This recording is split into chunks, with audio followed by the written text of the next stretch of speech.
Hi friends, நான் உங்கள் anime freak வந்துட்டேன். நாம இப்போ triple S rank hunter solo leveling episode 6 பார்க்கலாம். இதுக்கு முன்னாடி உள்ள எபிசோடெல்லாம் நீங்கள் பார்க்கலன்னா மறக்காம போய் பார்த்துட்டு வந்துருங்க. டிஸ்கிரிப்ஷனில் லிங்க் கொடுத்துருக்கேன். சரி வாங்க நம்ம இந்த எபிசோடுக்குள்ள போகலாம். அதுக்கு முன்னாடி போன எபிசோட் கடைசியில் நம்ம ஹீரோ ராக்கு 3 பேரை சுத்த போட்டு அட்டாக் பண்ண ஆரம்பிச்சிருவானுங்க. அதில் நம்ம ஹீரோ 2 பேரை போட்டு தள்ளிடுவான். அதில் ஒருத்தன் வில்லம்பு விடுற மட்டும் ஆளை ஒழுங்குடா சாமி அப்படி சொல்லிட்டு ஒத்த கையில் எஸ்கேப் ஆகி அந்த மரத்துக்கு பின்னாடி ஒளிஞ்சிருப்பான். நம்ம ஹீரோ அவனை அட்டாக் பண்ணலான்னு சொல்லிட்டு போகும்போது ஸ்க்ரீன் பாப் ஆகி உங்களுக்கு நிறைய கிஃப்ட் கிடச்சிருக்கு, நீங்கள் இப்போ லெவலப் ஆகிருக்கீங்க அப்படின்னு சொல்லும்போது நம்ம ஹீரோ அதெல்லாம் இருக்கட்டும் அவனை முதல்ல போட்டு தள்ளுறேன் அப்படின்னு சொல்லிட்டு நம்ம ஹீரோ அந்த மரத்துக்கு பின்னாடி ஒழிஞ்சிட்டு இருக்கவனை பார்த்துட்டு இருப்பாரு. அதோட போன எபிசோட் முடிஞ்சிருக்கும். வாங்க நம்ம இந்த எபிசோட்ல என்ன நடக்குதுன்னு பார்க்கலாம். இந்த எபிசோட் ஸ்டார்டிங்ல அங்க மரத்துக்கு பின்னாடி ஒளிஞ்சிட்டு இருக்கவனை நம்ம ஹீரோ பார்த்துட்டு, தம்பி நீ என்ன ஒளிஞ்சாலும் அதுல ஒரு யூஸும் கிடையாது, நான் கண்டிப்பா உன்னை கொல்ல தான் போறேன் அப்படின்னு சொல்லும்போது அவன் டக்குன்னு மரத்திலிருந்து வெளியே வந்து, டே யாரா நீ, ஏன்டா இப்படிலாம் பேசிட்டு இருக்க, நீ யாரு அப்படின்னு சொல்லிட்டு அவனோட மேஜிக் பவரை யூஸ் பண்ணி நம்ம ஹீரோ யாருன்னு சொல்லிட்டு செக் பண்ணி பார்ப்பான். அதுக்கு முன்னாடி நம்ம ஹீரோ அந்த 2 பேரும் போட்டுலாம் பார்த்தீங்களா, அவனோட அந்த கத்தியெல்லாம் எடுத்து பார்த்துட்டு, ஓ சூப்பராக இருக்கே இது அப்படின்னு சொல்லிட்டு பார்த்துட்டு இருப்பானா. அப்போ டக்குன்னு அவன் மேஜிக் பவர் யூஸ் பண்ணி இவன் எத்தனாவது லெவல் அப்படி சொல்லிட்டு செக் பண்ணுறதுக்காக அவன் மேஜிக் பவர் யூஸ் பண்ணுவான். அதில் நம்ம ஹீரோ 35வது லெவல் அப்படி சொல்லிட்டு வரும். அதை பார்த்துட்டு அவன், என்னது இவன் 35வது லெவலா, இவ்வளோ பேர் அசால்ட்டாக கொண்டிருக்கான், இவன் எப்படி 35வது லெவலாக இருப்பான், எனக்கு தெரிஞ்சு இவன் ஏதோ ஹேக் பண்ணியிருக்கான், இதுக்கு சாத்தியமே இல்லை அப்படின்னு சொல்லிட்டு அவன் பயந்து போய் முழிச்சிட்டு இருப்பான். நம்ம ஹீரோ சட்டான அவன் கழுத்து பிடிச்சி தூக்கி மரத்தோட சேர்த்து ஒரே அடி அவனை அப்படி நாக் அவுட் பண்ணிட்டு, டேய் என்ன நான் யாருன்னு என்கிட்ட மேஜிக் பவர் யூஸ் பண்ணி செக் பண்ணி பார்க்குறியா, என்கிட்ட கேட்டால் நானே சொல்லிடுவேனடா, நீ ஒரு ஆளுன்னு ஒன்றை மதித்து இவ்வளோ நேரம் கொல்லாமல் இருந்த பார்த்தியா, ஆமாம் அவங்க ஆட்களோட அந்த வெப்பன்லாம் ரொம்ப நல்லா இருக்குது, இதெல்லாம் நான் எடுத்துக்கிறேன் அப்படின்னு சொல்லிட்டு அவனை போட்டு தள்ளி அந்த வெப்பனை எடுத்துகிட்டு நம்ம ஹீரோ அந்த சிட்டியை நோக்கி போயிட்டு இருப்பான். ஒரு வழியாக அந்த சிட்டியை வந்தாச்சு, ஆனால் இவங்க 3 பேரை சீக்கிரம் கொண்டு இருந்தால் அது எனக்கு ரொம்ப போர் அடிக்குது, சரி சிட்டிக்குள்ளே போகலாம் அப்படின்னு சொல்லிட்டு நம்ம ஹீரோ ட்ரினிக்ஸ் சிட்டி அந்த சிட்டிக்குள்ளே நம்ம ஹீரோ வந்துடுவான். அங்கே பார்த்தா ஜேன்னு ஒரே அண்டர்ஸ் தான் வித்தியாசமாக விதவிதமாக கெட்ட போட்டு அங்கிட்டுக்குன்னு நடந்துட்டு இருப்பானுங்க. நம்ம ஹீரோ அந்த சிட்டிக்குள்ளே வந்ததுக்கப்புறம் ஒரு பெரிய பில்டிங்குள்ளே போவார்.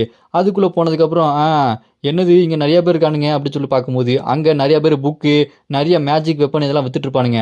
அங்கே தேவைப்பட்ட அந்த வெப்பனு, அங்கே புக்கு இது எல்லாத்தையுமே நம்ம ஹீரோ வாங்கிட்டு, சரி நான் கிளம்புறேன்னு சொல்லிட்டு நம்ம ஹீரோ அங்கேருந்து கிளம்பிடுவார். அங்கேருந்து கிளம்புனதுக்கப்புறம் அவர் அனுப்புனார் பார்த்தீங்களா மெட்டரின்னு ஒருத்தரை பார்த்து இதை கொடு அப்படின்னு, அவர் வந்து செட்டரின்னு ஒருத்தர் கொடுத்தாருங்க. அதை பார்த்துட்டு மெட்டரின், ஓ சபிக்கப்பட்ட கல் வெளியே வந்துருச்சா, அப்படின்னா மாற்ற மருந்தை கண்டுபிடிச்சாகணும், உன் பேர் என்ன அப்படி சொன்னோன்னே நம்ம ஹீரோ என் பேர் ராக்குங்க அப்படி சொல்லுவான். நான் இப்போ 35வது லெவலில் இருக்கேன் அப்படி சொன்னோன்னே அதை கேட்டு மெட்டரின், சரி எனக்கு சில விஷயம் தேவைப்படுது ஆராய்ச்சிக்கு, நீ சந்தையில் போய் ஏலத்தில் எடுத்துகிட்டு வா அப்படின்னு சொல்லும்போது நம்ம ஹீரோ சந்தைக்கு போய் ஏலத்தில் எடுக்கலாம்னு சொல்லிட்டு சுற்றி பார்த்துட்டு இருப்பான். அப்படி காயினெல்லாம் எடுத்துகிட்டு ஆட்டத்தை ஆரம்பிக்கலாமா அப்படி சொல்லிட்டு மூட்டை எல்லாத்தையும் வாங்கிட்டு அங்கே ஆராய்ச்சி பண்ணிட்டு இருப்பார் அந்த மேட்டரின். அவர் டேபிளில் போய் டம்முன்னு அந்த பாட்டிலாம் உடச்சிட்டு அந்த மூட்டையை வச்சுட்டு, நீங்கள் கேட்டதெல்லாம் கொண்டு வந்துட்டேன், இதுக்கப்புறம் என்ன பண்ணணும் அப்படின்னு சொல்லும்போது, சூப்பர் இதுக்கப்புறம் நான் உனக்கு நிறைய ரிவார்டு கொடுக்க போகிறேன், அதுக்கு முன்னாடி நான் வேலையை பார்க்கணும், நீ கொஞ்சம் இங்கேருந்து வெளியே போய் உன் வேலையை பாரு அப்படின்னு சொல்லிட்டு அவர் நம்ம ஹீரோவை கிளப்பி விட்டுருவாரு. அது மட்டும் இல்லாமல் 80வது லெவலில் ஒரு பள்ளி மான்ஸ்டர் வருவான். அந்த பள்ளி மாஸ்டர் அழிக்கிறதுக்கு நான் உனக்கு இப்பவே பொருள் தர போறேன் அப்படின்னு சொல்லிட்டு நம்ம ஹீரோ ரிவார்டு கொடுக்க போறேன் அப்படின்னு சொல்லிட்டு வாக்கு கொடுப்பாரு. அதை கேட்டு நம்ம ஹீரோவும் ரொம்ப சந்தோஷம், ரிவார்டு தானே அப்படின்னு சொல்லிட்டு நம்ம ஹீரோ அங்க இருந்து கிளம்புனா அங்க ஹண்டர்ஸ் எல்லாம் அப்படி ரோட்ல நடந்துட்டு இருக்கும்போது அங்க ஒரு பயங்கரமான சிங்கத்தலை இருக்க ஒரு சிலை இருக்கும். அதை பார்த்து நம்ம ஹீரோ, இது என்ன சிங்கத்தலை இருக்குது அப்படின்னா இங்க ஏதாவது சீக்ரெட் டஞ்சன் இருக்கணுமே அப்படின்னு நம்ம ஹீரோ ஒரு சந்துக்குள்ள ஓடி போய் இங்கே தான் ஏதாச்சும் இருக்கணும், க்ளூ எதுவுமே கிடைக்க மாட்டேங்குது, சீக்ரெட் டஞ்சன் கண்டுபிடிக்கிறது ரொம்ப கஷ்டமா இருக்கு அப்படின்னு சொல்லும்போது டக்குன்னு ஒரு சத்தம் கேட்கும் செவுத்து பக்கத்துல. என்னது இங்க சத்தம் கேட்குது அப்படின்னு சொல்லிட்டு அங்க இருக்க ஒரு செங்கல் அப்படின்னா ஒரு கதவு மாதிரி அப்படி ஓப்பன் ஆயிரும். அப்புறம் தான் நீங்க கண்டுபிடிச்சிட்டீங்க சீக்ரெட் டஞ்சனை அப்படி சொல்லிட்டு சிஸ்டம் பார்ப்பானா அங்க ஒரு மிகப்பெரிய கதவு இருக்கும். நம்ம ஹீரோ அந்த கதவை திறந்துட்டு அப்படியே உள்ள படியில இறங்கி போய்கிட்டே இருப்பான். அப்படி இறங்கிட்டு போய் பார்த்தா ஒரு மிகப்பெரிய பாறை அது அப்படியே உருண்டு நம்ம ஹீரோ பார்த்து வந்துட்டு இருக்கோம். அதை பார்த்து நம்ம ஹீரோ, அட கடவுளை என்னடா அது இவ்வளோ பெரிய கல் உருண்டு வந்துட்டு இருக்கே அப்படின்னு சொல்லிட்டு நம்ம ஹீரோ மிரண்டுவான். அது நம்ம ஹீரோ கிட்ட அப்படி உருண்டு வந்துகிட்டே இருக்கும். நம்ம ஹீரோ எப்படியா தடுத்து நிப்பாட்டுன்னு சொல்லிட்டு கையை வச்சு தடுத்து நிப்பாட்டிட்டு இருப்பான். அது ரொம்பவே வெயிட்டா இருக்கும். டே என்னடா அது இவ்வளோ வெயிட்டா இருக்கு, என்னால் நிப்பாட்ட முடியல அப்படின்னு சொல்லிட்டு நம்ம ஹீரோ ஸ்ட்ரைக் அப்படி சொல்லிட்டு அந்த பவர் யூஸ் பண்ணி தடுத்து நிப்பாட்ட ரொம்ப கஷ்டப்பட்டு இருப்பான். ஒரு வழியா நிப்பாட்டியாச்சுடா அப்படி சொல்லிட்டு தடுத்து நிப்பாட்டிடுவான். சபா நின்றுச்சு, எவ்வளோ கஷ்டமா இருக்கு, இங்கே யாரா இவ்வளோ பெரிய கல்லை கொண்டு வச்சது அப்படின்னு சொல்லிட்டு பார்த்துட்டு உட்காந்துட்டு இருப்பானா. அப்போ பட்டாருன்னு பார்த்தா மறுபடியும் அந்த கல் உருள ஆரம்பிச்சிடும். டே என்னடா அது மறுபடியும் உருளுதே அப்படின்னு சொல்லிட்டு நம்ம ஹீரோ அதை அப்படி தடுத்து நிப்பாட்டிட்டே இருப்பான். டேய் சீக்கிரம்டா எப்படியா நிப்பாட்டணும்டா அப்படின்னு சொல்லிட்டு நம்ம ஹீரோ அப்படி கஷ்டப்பட்டு எப்படியாச்சும் நிப்பாட்டுன்னு சொல்லிட்டு ட்ரை பண்ணிட்டே இருப்பான். அப்படி கடைசியா ஒரு வழியா நம்ம ஹீரோ அவனோட ஃபுல் பவர் யூஸ் பண்ணி தடுத்து நிப்பாட்டிடுவான். சபா இதை தடுத்து நிப்பாட்டத்துக்குள்ளே என் மூச்செல்லாம் போயிடுச்சு. சரி அடுத்தது என்ன நடக்குதுன்னு சொல்லிட்டு பார்க்கலாம் அப்படி சொல்லிட்டு உள்ளே போனால் அங்கே தூரத்தில் ஒரு கதவு இருக்கும். ஓ இது அடுத்த லெவலா, இங்கே என்ன நடக்க போகுது, செக் பண்ணி தான் பார்ப்போம் அப்படின்னு சொல்லிட்டு நம்ம ஹீரோ அங்கேருந்து ஒரு கல் எடுத்து ஸ்ட்ரைட்டாக அந்த கதவை பார்த்து தூக்கி எறிவான். தூக்கி எறியும் போது அங்கே குறுக்க நிறைய அந்த வெப்பன் எல்லாமே வந்து அடிச்சிட்டு இருக்கும். அதை பார்த்து நம்ம ஹீரோ, ஓ குறுக்க நிறையா ட்ராப்லாம் இருக்குது, எப்படியாச்சும் கடந்து போகணும், மூச்சை இழுத்து பிடிச்சிட்டு ஓடுறா அப்படின்னு சொல்லிட்டு நம்ம ஹீரோ வெறித்தனமா அதுக்குள்ள ஓடிக்கிட்டே இருப்பான். அப்படி நம்ம ஹீரோ அதுக்குள்ள பூந்து ஓடிட்டு இருக்கும்போது பெர்செக் பவர் அப்படி சொல்லிட்டு நம்ம ஹீரோ அந்த பவர் யூஸ் பண்ணி உள்ள ஓடிக்கிட்டே இருப்பான். அப்படி ஓடிக்கிட்டே இருக்கும்போது குறுக்க பார்த்தா நிறைய அம்பு வந்து நம்ம ஹீரோவை அப்படி குத்த பார்க்கும். நம்ம ஹீரோ உடனே அவனோட அந்த கோடாரி வெப்பனை எடுத்து அந்த அம்பு எல்லாத்தையுமே சும்மா வெட்டி வீசிட்டு சும்மா மரண மாசம் பறந்து போயிட்டு இருப்பான். அப்படி ஒரு வழியா கடந்து ஸ்ட்ரைட்டா அந்த கதவு கிட்ட போயிடனோடனே, சபா கதவு கிட்ட வந்துட்டா, என்னடா என்னை போட்டு இந்த சீக்ரெட் டென்ஷன் பாடாப்படுத்துது, இவ்வளோ கஷ்டமா இருக்குன்னு நினச்சி கூட பார்க்கலையே சொல்லிட்டு அந்த கதவை திறந்துட்டு அடுத்த இடத்துக்கு போனா அந்த இடம் பார்க்கறதுக்கு குகை மாதிரி இருக்கும். அந்த குகையை பார்த்துட்டு நம்ம ஹீரோ, ஓ அப்படின்னா இந்த இடத்த தாண்டா ஒரு அழகான பொண்ணு புதையில வச்சுட்டு எனக்காக வெயிட் பண்ணிட்டு இருப்பா, அந்த அழகான பொண்ணை பார்த்து அந்த புதையில நான் எடுத்துட்டு கிளம்ப வேண்டியதான் அப்படின்னு சொல்லிட்டு நம்ம ஹீரோ மனசுல கனவு கண்டுக்கிட்டு அப்படியே அதை கடந்து போனா குறுக்க ஒரு பாலம் மாதிரி இருக்கும். அந்த மரப்பாலத்தை நம்ம ஹீரோ அப்படியே கடந்து நடந்து போயிட்டு இருப்பான். என்னது ஒண்ணுமே இல்லையா, அவ்வளோதானா, நான் ஏதோ பயங்கரமா எதிர்பார்த்துட்டு இருந்தேனே அப்படின்னு சொல்லிட்டு கடந்து போகும்போது அடுத்ததா ஒரு இடம் வரும். அந்த இடத்துல நம்ம ஹீரோ, இது வித்தியாசமா இருக்கு, நம்ம ஏதாச்சும் வேற ஏதாவது ட்ரை பண்ணி பார்க்கலாமான்னு சொல்லிட்டு ஒரு மணி எடுத்து ஆட்டி பார்ப்பான். ஒரு சத்தமும் கேட்காது. அப்புறம் அங்கே பக்கத்தில் இருக்க கதவுல இங்கே அங்கேன்னு சொல்லிட்டு ஏதாவது கேட்குதா அப்படின்னு சொல்லிட்டு தட்டி தட்டி பார்த்துட்டு இருப்பான். அப்புறம் ஏதோ ஒன்று கேட்குதான்னு சொல்லிட்டு அங்கே இருக்க செவுத்தை உடச்சிட்டு அப்படி உள்ளே போனா அங்கே ஸ்வாடெல்லாம் சொருவி இருக்கும். அதுக்கு மேலே பார்த்தா அந்த சிங்க சிலை இருந்தது பார்த்தீங்களா, அந்த சிங்க சிலை மாதிரி இங்கே அந்த சிங்கத்தோட ஒரு முகமுடி மாதிரி இருக்கும். அதை பார்த்து நம்ம ஹீரோ, ஓ இது என்னடா சிங்கத்தோட முகமுடி மாதிரி இருக்குது அப்படி சொல்லும்போது சிஸ்டம் பாப்பாகி, நீங்கள் இதை கண்டுபிடிச்சிட்டீங்க, இது ஒரு ஆர்மர், உங்களோட பவரை இது ரொம்பவே அதிகப்படுத்தும் அப்படி சொன்னோன்னே, ஓ அப்படியா சரி எடுத்துக்க வேண்டியதான் அப்படி சொல்லிட்டு நம்ம ஹீரோ அந்த முகமுடியை எடுத்துட்டு அங்கேருந்து கிளம்பிடுவார்.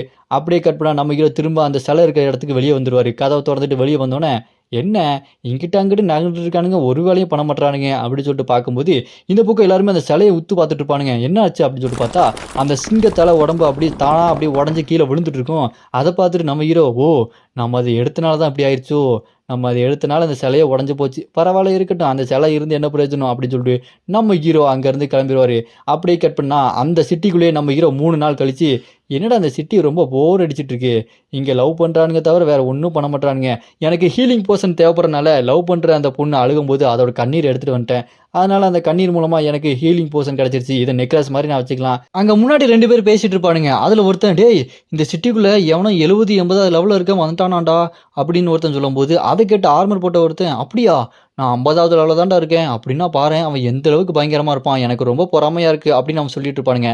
இந்த மாதிரி இவனுங்க 2 பேர் பேசிட்டு இருக்கிறத நம்ம ஹீரோ கேட்டுட்டு, ஓ அப்படி அவன் உள்ளே வந்துட்டான், என்னை விட எவன் ஸ்ட்ராங்காக இருப்பான், சரி அவன் எப்போ வந்தாலும் வரட்டும், அவன் அப்புறமேல் பார்த்துக்கலாம் அப்படின்னு சொல்லிட்டு நம்ம ஹீரோ ரூம் எடுத்து தங்க போவான். ரூம் எடுத்து தங்கிட்டு அடுத்ததா இங்கே நம்ம ஹீரோக்கு அந்த மாற்றினி என்ன சொல்லியிருப்பாரு, 70வது ஒரு லெவலில் இருக்கிற பள்ளி இருக்குது, அதை அடிக்கிறதுக்கு உனக்கு ஒரு ரிவார்டு கொடுக்குறேன் அப்படின்னு சொல்லிட்டு சொன்னோன்னே ஸ்க்ரீன்லாம் பார்ப்பாகி நம்ம ஹீரோக்கு உங்களுக்கு நிறைய ரிவார்டு கிடைக்க போகுது, நீங்கள் அந்த பள்ளியை தேடி போகலாம், பள்ளி மனுஷனை தேடி போகலாம் அப்படின்னு சொன்னோன்னே நம்ம ஹீரோ அந்த ரூமில் அப்படியே தங்கிட்டு அடுத்ததா காட்டுக்குள்ளே நம்ம ஹீரோ அந்த வெப்பனை எடுத்து சும்மா ஹெலிகாப்டரோட ரெக்க மாதிரி அப்படியே சுற்றிக்கிட்டு மாசா காட்டுக்குள்ளே போவார். அப்படி காட்டுக்குள்ளே போனோன்னே நம்ம ஹீரோ வார் கிரை அப்படி சொல்லிட்டு அந்த பவரை யூஸ் பண்ண உடனே காட்டுக்குள்ளே ஒளிஞ்சிட்டு இருந்த அந்த பள்ளி மனுஷன் பார்க்கறதுக்கு சிவப்பு கலரில் வித்தியாசமாக இருப்பான். அவனோட அந்த மிகப்பெரிய வெப்பனை எடுத்துட்டு நம்ம ஹீரோவை அட்டாக் பண்ணலாம்னு சொல்லிட்டு அட்டாக் பண்ண வருவான். நம்ம ஹீரோ அதை பார்த்து சிரிச்சுட்டு அப்படி டாஜ் பண்ணி அவனோட அந்த வெப்பனை சல்லியாக அடித்து நொறுக்கி விட்டுருவாரு. ஏய் என்ன உனக்கு என்ன அவ்வளோ தெரியுமா அப்படின்னு சொல்லும்போது மறுபடியும் அந்த வெப்பனை எடுத்துட்டு பறந்து வந்து நம்ம ஹீரோவை அடிக்கலாம்னு சொல்லிட்டு வருவான் பாருங்க. நம்ம ஹீரோ அதை அப்படி டாஜ் பண்ணிட்டு, நீ ரொம்ப ஸ்லோவாக இருக்க அப்படின்னு சும்மா ஓங்கி ஒரு அடித்த அடியில் அவன் அப்படி பறந்து போய் விழுந்துருவான். அவனுக்கு வயிற்றுலாம் பயங்கரமாக வலிக்கும். என்னடா அவன் இப்படி அடிக்கிறான், கொஞ்சம் மெதுவாக அடிடா அப்படின்னு சொல்லும்போது, ஏய் என்ன அவ்வளோதான் உன் வாழ்க்கையே முடிஞ்சிருச்சு, உன் கதையை முடிக்க போகிறேன் அப்படின்னு சும்மா ஒரே போர் நடுவில் அவ்வளோதான் அவன் கதை முடிஞ்சது, 2ஆக பொழந்துட்டுருவாரு.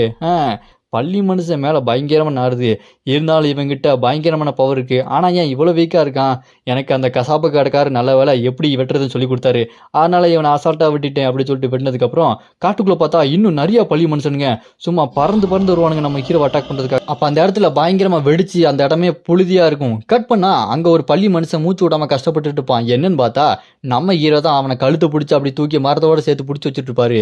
அப்படி பிடிச்சி வச்சுட்டு, என்ன மொத்தமாக வந்தால் என்னை முடிச்சலாம் நினச்சிங்களா, வேகமாக ஒத்தல் நிற்பேன், மொத்தமாக வந்தாலும் உங்களால் ஒன்றுமே பண்ண முடியாதுடா அப்படின்னு சொல்லி கெத்தாக பேசிகிட்டு இருக்கும்போது நம்ம ஹீரோக்கு பின்னாடி எவனோ ஒருத்தர் இருப்பான். யாரா அது ஏன் பின்னாடி ஒளிஞ்சு நின்று பார்த்துட்டு இருக்கிறது, என்ன ஸ்கெட்ச் போடுறீங்களா வெளியே வாங்கடா அப்படின்னு சொல்லிட்டு நம்ம ஹீரோ சொன்ன உடனே அங்கேருந்து ஒருத்தன் ஆர்மர் போட்ட மாதிரி வெளியே வருவான். ஏதோ ஒருத்தன் தான் அப்படி சொல்லிட்டு பார்த்தா அவன் பின்னாடி நிறைய பேர் வந்து நிற்பானுங்க. அவனுங்க மொத்தமாக வந்து நின்னோன்னே நம்ம ஹீரோ என்னடா மொத்தமாக வந்து நிற்கிறீங்க, ஏதாவது பிளான் பண்ணியிருக்கீங்களா அப்படின்னு சொல்லிட்டு நம்ம ஹீரோ செம கோவமாக கேட்டுட்டு இருப்பாரு.